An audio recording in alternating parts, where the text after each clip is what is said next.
So without further ado, I'll introduce our next speaker who is here. Hi, Cathy. Cathy Dimarchos, as I mentioned in my introduction, is the CEO of Solutions to You. Solutions to You are our amazing sponsor for this event. And Cathy has founded Solutions to You after working in senior leadership positions throughout the finance industry for more than 35 years. She is a passionate advocate for engaging people, teams, and stakeholders to deliver transformational business-focused strategies that build agile and high-performance organizations. Cathy's session will focus on responsible leadership and the knowledge that sits behind true agility, in particular, how we can support the development of staff. So please join me in welcoming, in a virtual clap way, Cathy Dimarchos. Thanks, Cathy. Over to you. Thank you. Thanks, Rebecca. That was actually, I got the tail end of that, and that was actually amazing. There were certainly some things there that we can roll out within our organisations, but take on board personally as well. So I want to start with a question that often comes to mind for me as I wake up of a morning. I often wake up and think, there's got to be more. Surely I should be able to do something differently.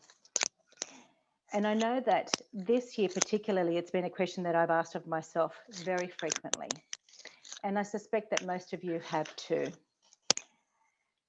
One thing that I have recognized though within myself is that when I tend to focus on someone else, that sort of brings to fruition that sort of crystallization, that focal point, that when we're looking for ourselves, just doesn't seem to come up. And so as I now, just bear with me for a moment to make sure I have all my devices intact. As I actually talk to you this morning, I actually want you to keep in mind these 5 words and think about how they actually play a role for you as leaders. This next question, I know you're going to look at me rather strangely, but I do want to ask, how many of you do in fact lead with both of your brains? And I'm not talking about the left and the right side of the brain. I asked one of my staff this question earlier this year, and he looked at me and he said, "Do you mean your heart?" And as he said that, I wondered, it's not exactly what I was thinking, but it made sense. And then what came to mind was, I wonder if he actually said that because that's his experience and that's how he actually engages with people, or whether he thought that because I was a female, that would naturally be my second brain. And then I thought a little further about the way that I actually engage with people. Particularly when I first meet people, I tend to lean in. I want to listen because I genuinely want to understand. And I know that I do that with my heart. So maybe there was actually validity in what he has actually said and how he's presented it to me. But then I began to think even further. And I thought, I wonder whether that was his subconscious bias or if it's mine, that he came up with that because I'm a female. And so he naturally thinks that females lead with their hearts. So I go back to this question. And I actually think that this discussion about working with your heart is perhaps a good topic for another time. But if I go back and say to you, do you actually lead with both of your brains? I wonder if you came up with the same thing. Your gut.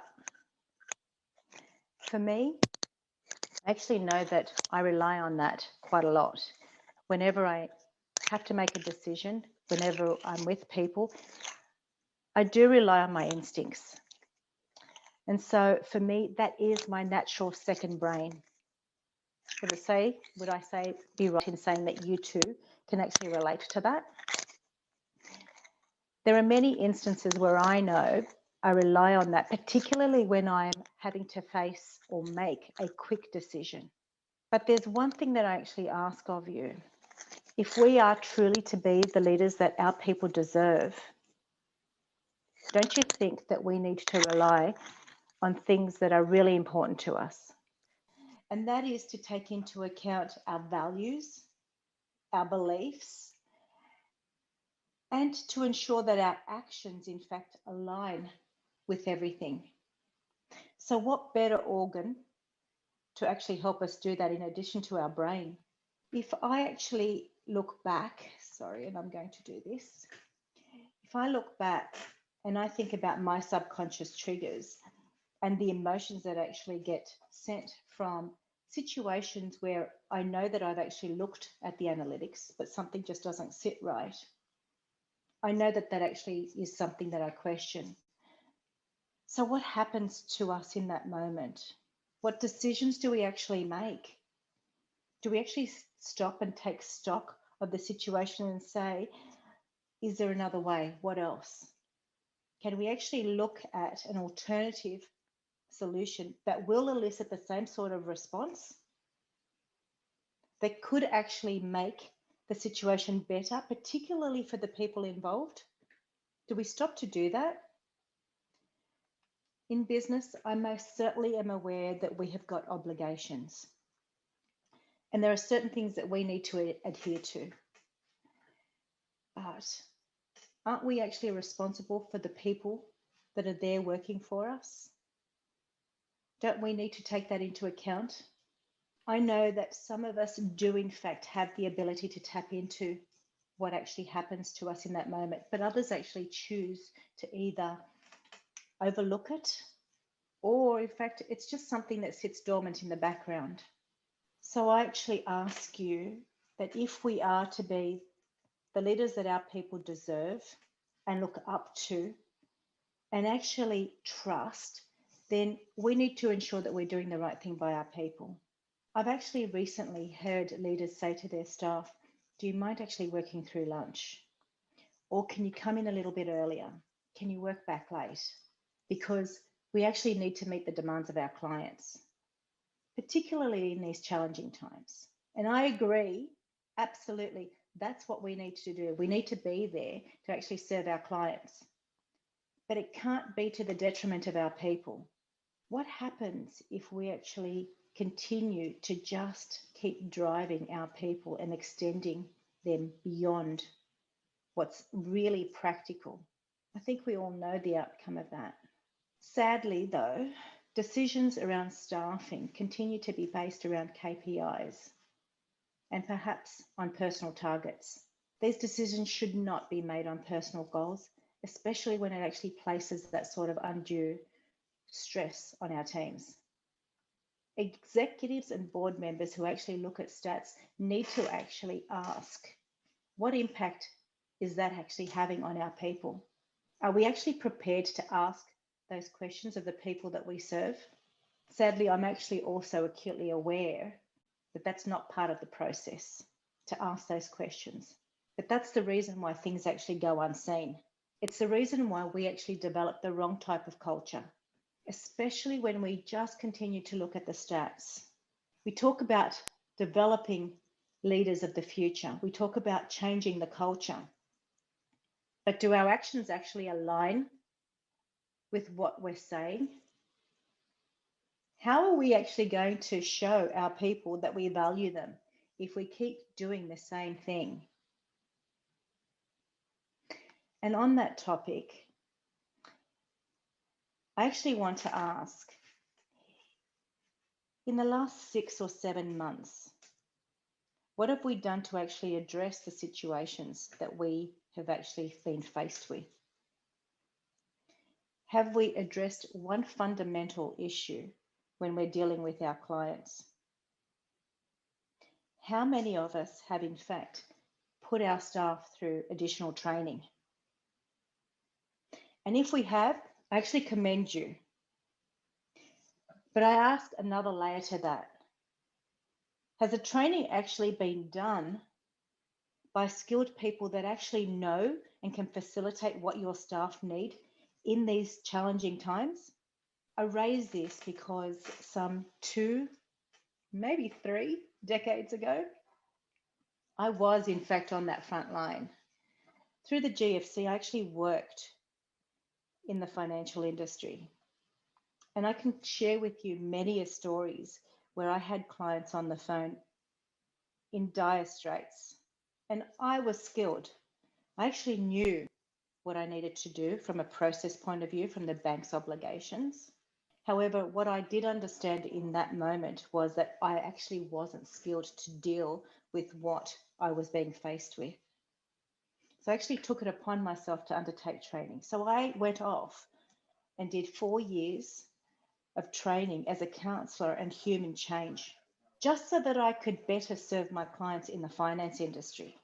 So as we make decisions about how we can better serve our people, let's think about what it is, what tools, what genuinely do our staff need in these moments. As skilled executives making these decisions, what are we taking into account as we're making those choices for our people? Are we going to continue just to look at stats? Because this isn't a short-term process. Our people will need to continue to develop and to seek support and training. This is a long haul. What culture are we actually encouraging if we don't actually follow through to the level that our staff actually expect of us, need from us?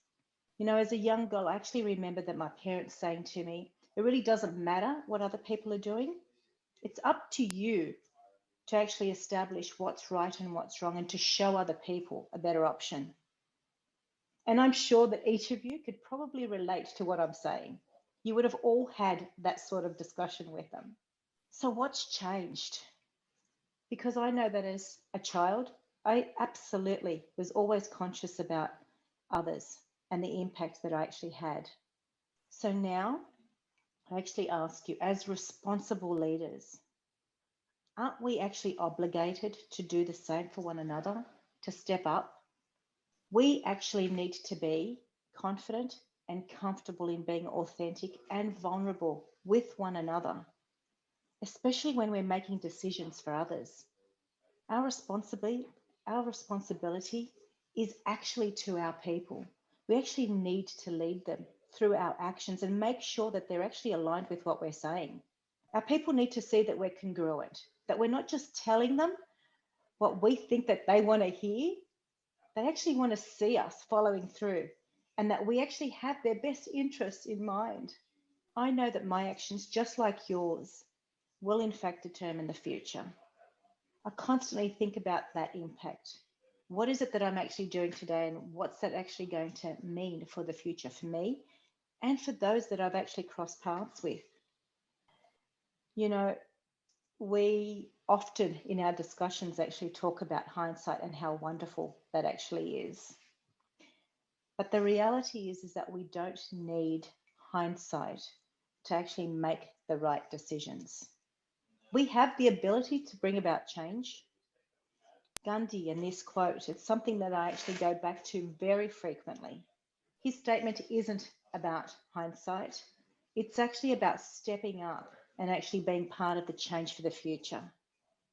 And whilst it's probably a really big call, particularly now, I actually think that this extraordinary time that we're in at the moment, it actually affords us to do that.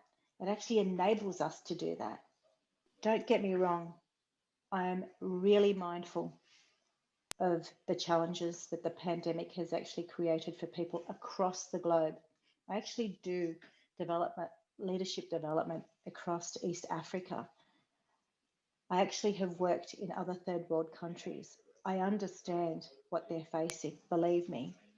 But what if we all actually took the opportunity that Gandhi actually is asking of us to be the change?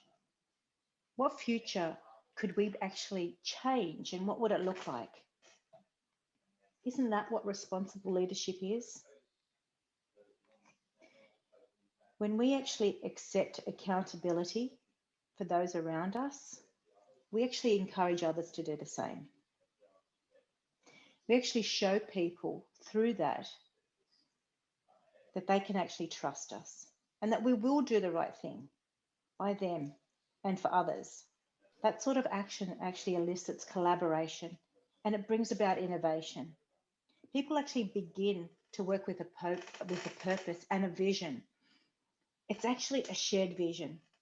They actually feel like they belong And what it actually does is it transforms communities and businesses in ways that you had never contemplated before. Our people actually become passionate and committed to delivering an optimum outcome.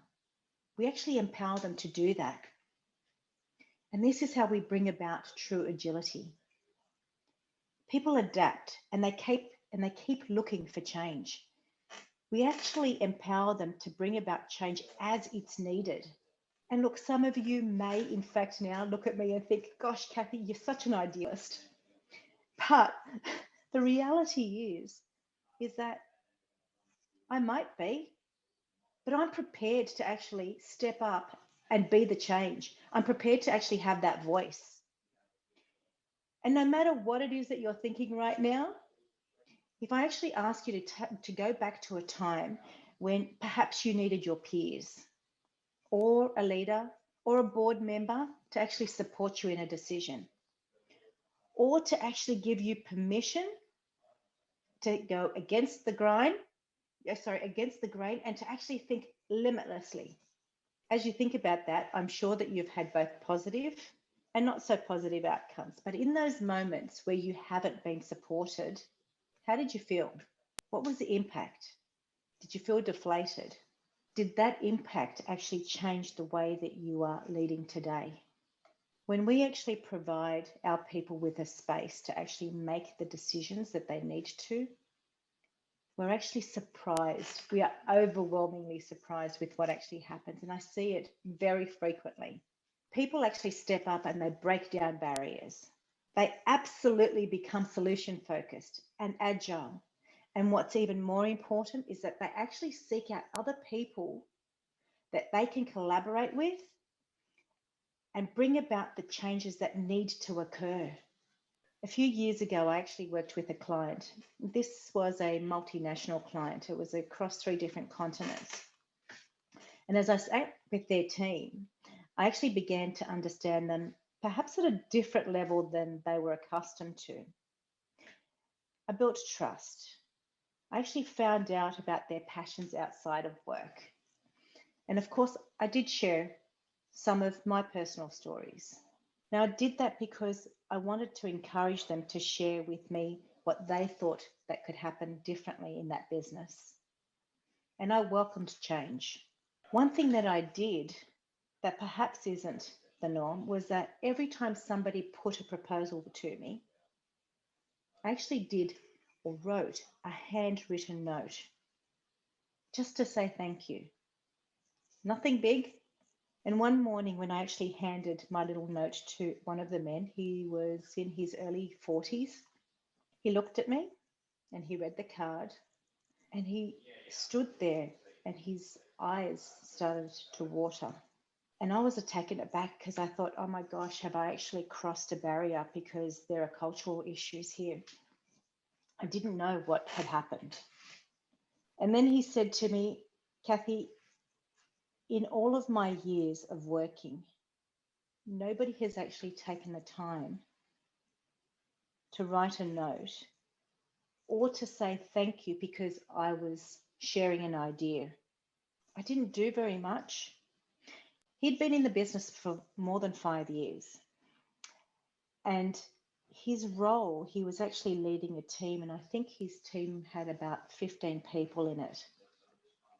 His team actually respected him. He was a hidden gem because he had, in fact, put forward suggestions before, but they were benched. He was amongst several others in that business that were of a similar like. Now, these people turned up and they worked every single day because they needed to, but they didn't feel like they belonged. They actually didn't feel like they were contributing because nothing that they had actually suggested was taken on board. So what sort of culture do we encourage? Because this business actually wanted innovation and agility. That's where I was actually brought on board. But it was there, it was in their business, and it had been operating. And from the outside, incredibly successful. So sometimes we actually let things ride and we don't really recognize what's happening. So here we are today. We're in 2020. And I know that a lot of people were actually really looking forward to 2020 because it had that 2020 vision about it. And to be honest, a lot of people actually felt that in 2019, they had difficult times. So they were really glad to see that year close off. For me, it actually started with a speaking engagement. I was on the circuit to the financial planning industry, and I landed back from my last flight on the 13th of March. It was from Perth. So, right at the beginning of COVID. And as I landed, my father actually took ill, and he ended up passing away shortly thereafter. So, it was a really challenging time. And perhaps it was a little bit more challenging because of COVID. But what it actually did was it enabled me to focus. And you know how I was saying earlier about focusing on someone else? It actually just brings that determination, that point of crystallization to fruition. That's what I decided to do.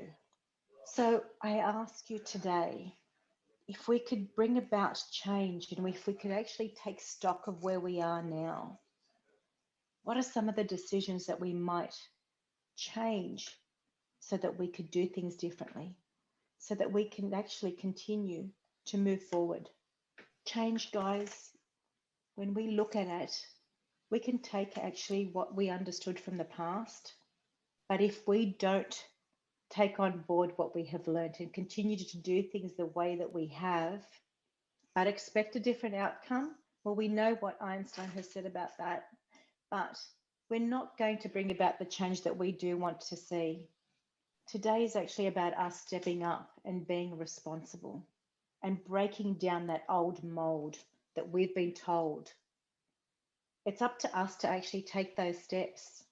Have you ever gone against the grain and then people have looked at you and gone, oh my gosh, you're actually stepping outside of the boundaries? Or that people actually say to you, no, it's just not possible? Or that you're an idealist? I get that very frequently. And it's okay, because for me, I smile and I actually think, I wonder if you have been sold that same old story. I wonder if you have bought into what the past leaders have told you. Have you bought their way of thinking, their way of doing? Your choices are exactly that. You can leave today and you can continue and do the things that you have, or you can actually take measured steps to do things differently. I don't know if any of you have young children. Mine are actually adults. But I'd like to share some stories of my experiences that I have with some 10 and 12-year-olds. They're inspirations. These are our actual future generation. I walk my dogs every morning, and as I walk through the park, I listen to their conversation as they're going to school. Their stories aren't actually about balls and games or movies. It's actually about climate, politics, they're global issues. Sure, at times I do talk about sport, but I can assure you that most of their discussions that I actually overhear are in fact about things beyond themselves. They're actually developing the skills that we talk about in responsible leadership, and they don't even know it. They actually stand up and they question things. They're prepared to disrupt what they have been told. They're prepared to do things differently. Why? Because they actually can, because we can. Being prepared to consider what else actually brings about a different mindset. It's actually a mindset about change, that it accepts change. It actually creates nimbleness and agility. But more importantly, what it does is that concept of change is actually considered in a positive light. And when we can actually do that, it doesn't matter what curveball we're thrown, it doesn't matter what roadblocks we're facing, we actually learn how to move forward. It also doesn't create an environment of stress, and our people don't feel overwhelmed. But what it does do, it actually brings people together. They collaborate so that they can find solutions. Now, I don't know if any of you are actually watching Junior Master Chef at the moment, but every now and then when I turn that TV on, this is something that I like to watch. And I'm constantly amazed. Not only can they cook, certainly much better than me, but there are certain things that these kids actually show us through this show. It doesn't matter what's thrown at them in that kitchen, they just seem to be able to adapt. They focus on what they need to do now and what their outcome needs to be. Have you noticed that they also actually help one another? They cheer each other on. They're competing against one another, but they still seem to want to not see anybody fail. When I look at that, I think, oh my gosh, that's what we actually need to do. That's what I want to do. That's who I want to be. I want to create the impact that they are in fact creating. They are mindful of one another. Their actual actions are beyond themselves. These young children display qualities that are well and truly well beyond their years. And I'm talking about all of them. So they act in kind, and they actually display reciprocity. They always look for a win-win, and they most certainly don't actually follow the grind. They always ask what else. They look for what else. They're mindful of their footprint, and they are actually prepared to stand up and have a voice. That's actually different. When I actually think about voice, I've had a few discussions this year where I've talked about language. It's such a powerful tool, and yet we don't seem to place the emphasis on it that we need to. This year, I have been somewhat disillusioned, particularly through COVID and the use of language by our media, by our people in authority. You know, in recent years, we have continuously had that dialogue about the impact and the underlying issues that bring about mental health issues. However, we've not been mindful of the language and the impact that our language actually has. As people in positions of authority, as leaders, aren't we actually accountable for these sorts of things as well? Don't we actually need to be mindful of the language that we use and the impacts that we have? Don't we actually need to leave people in a better place than when we first engage with them? Let's consider actually a new delivery of our message. As we actually embrace the road to recovery, let's actually encourage our people to leap forward as a collective so that they can actually create the recovery process, one that they actually see that they're a part of. It's a new vision with a new voice. Take the time to actually show them that what we say is aligned with what we do. Continue to build that trust because we need to earn it. One thing that also comes to mind, guys, is if you continue to see yourself as being time poor, and I know that a lot of us have quite a lot on our plates at the moment, I'm going to ask you to consider revisiting your actual schedule because your people actually need you to be present right now, even more so than before. I have too often actually seen and heard managers actually say to their teams, I know we've got a one-on-one meeting now, but if there's nothing pressing, do you mind if we reschedule? No, no's the answer. That was their time dedicated for them. This isn't going to evoke any sort of transformation. It's not going to build trust. We're not going to actually get any creativity out of them. It certainly isn't going to deliver collaboration or agility. If we don't make time for our people, then how will our people actually make time for their teams? And why is it that we're actually asking our teams to actually make time for our clients? I encourage you to actually join me in reframing our mindsets and to be present and attentive Let's do that for the people that we're there to serve. Let's recognize those small little bursts and not wait until they actually reach the end destination. Let's reward them. Because when we do that, we actually also enable them to do the same thing. When we recognize people, then they actually feel like they have contributed. They feel valued. We need to be consistent. We need to consistently remind our people and our teams that we're grateful for everything that they have actually done. Are we actually prepared to invest in upskilling our people and ensuring that we give them what they actually need to either facilitate the things that they're doing now or for their future, for their career? Being responsible actually means that we're going to step into the places and into the positions that our people actually want to see us. They actually want to see that they are part of our future. So if we can invest in them by upskilling them, they know that they're going to be part of that journey with us. They know that we are prepared to invest in their future. It actually increases their sense of value. It means that we recognize their contributions and that they are in fact being seen. It develops loyalty and trust. Let's not go back to the old and look at KPIs or sales targets or whatever else there was there. Today is actually about recognizing that our people have been turning up and supporting us, for us to achieve our goals, for us to keep our businesses operational, to strive for the future.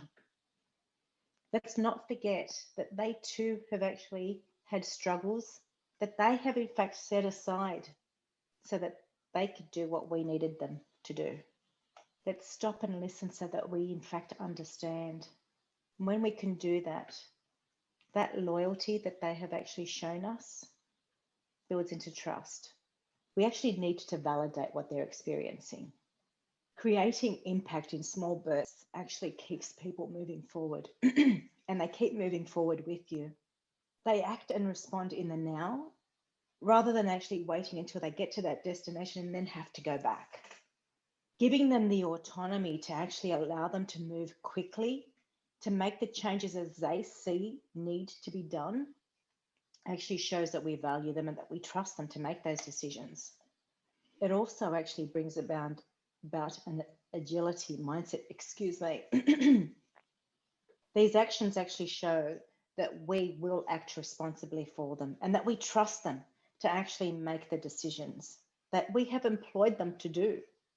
I worked across a project. It was in fact an IT project, and that particular business was again looking at optimization. Their clients' files actually needed to go through different departments, and there were delays as part of the process in their systems. And when I talked to the IT team about the enhancements, all that they could see was roadblocks. But through my past experience, I actually knew that this project could be done relatively easily. So as we actually began the transformation, I looked at integrating the teams just so that they could have better transparency and they collaborated. And through that process, they actually began to understand each other's needs. So breaking down the silos actually meant that they could work together. But more importantly, I actually encouraged each department to lean in and actually talk to one another so that they can actually anticipate what else may come up and then look for solutions. Now, they had actually been working together for many years, but they had never worked like that before. So 6 months down the track, they'd actually developed and rolled out a whole array of solutions, and that included the IT team, which delivered a 40% efficiency, which is phenomenal in business. But what was more impressive was that their mindset had actually changed.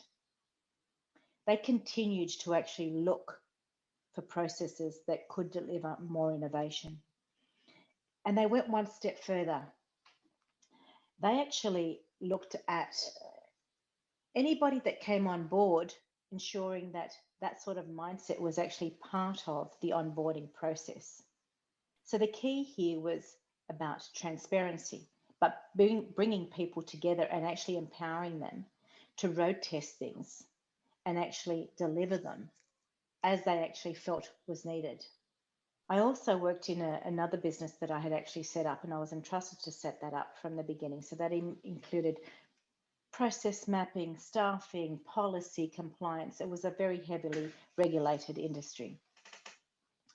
And as I actually became far removed from the day-to-day operations, part of the culture that was instilled was that they needed to ensure that their clients' needs were always at top of mind, and they needed to make changes as required.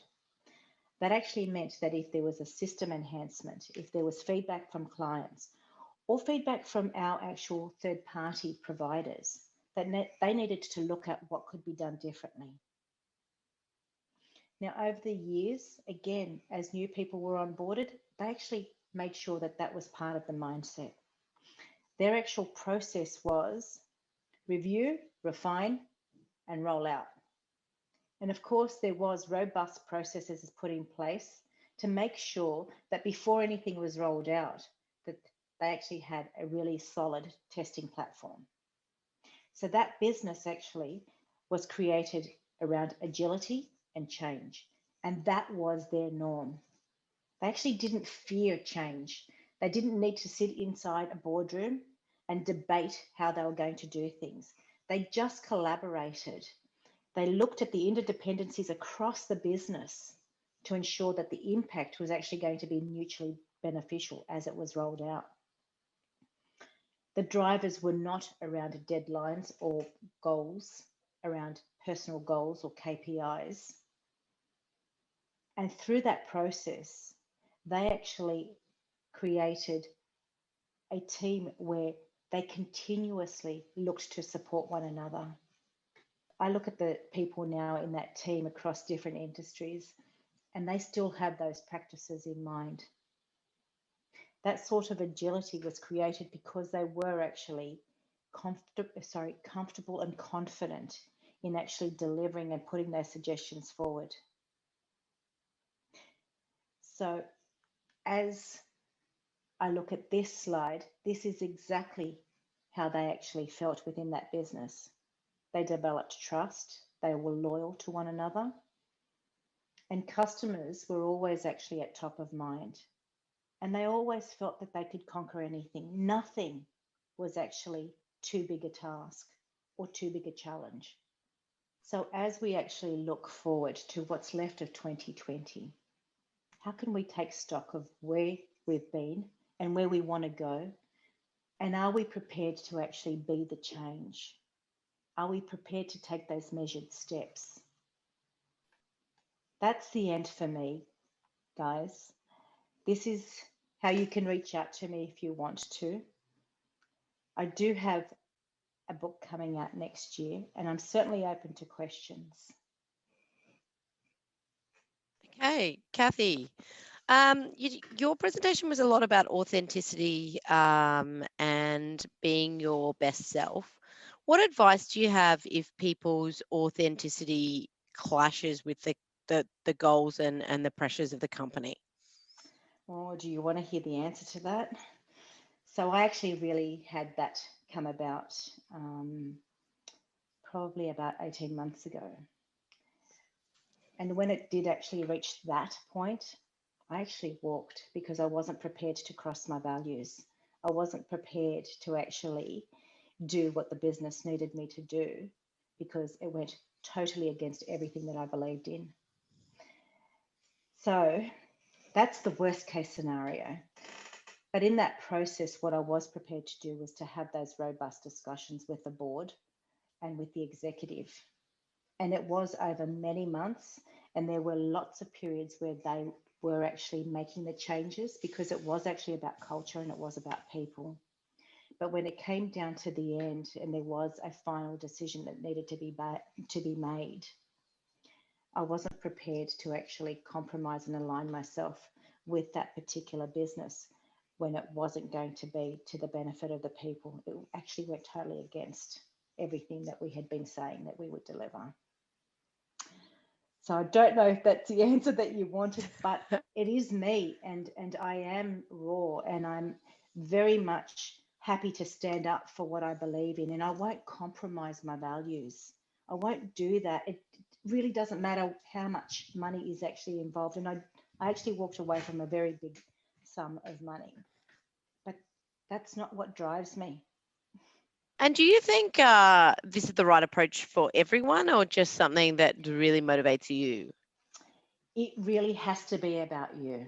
At the end of the day, you set up your own boundaries. I have really firm boundaries, but you have to do the right thing. And it's not just about that decision in that moment. There are other things that I know actually are impacted. So not everybody can walk away. We all actually have families. We all have other obligations. So you have to do the right thing by you and decide, you know, how can I actually manage through that process?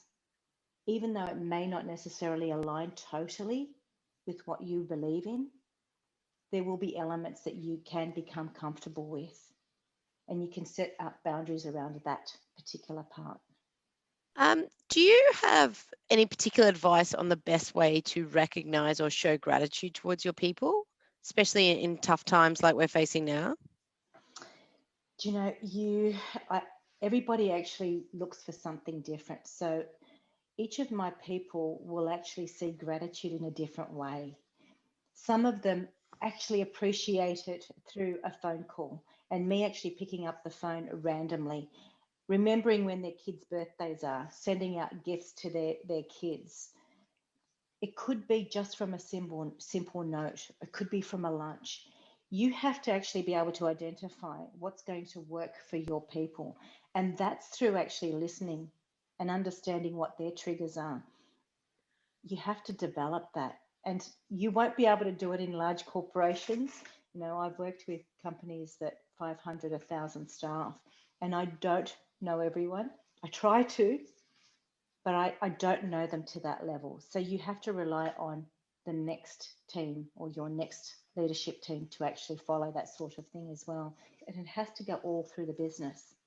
You have to have that congruency throughout the entire business.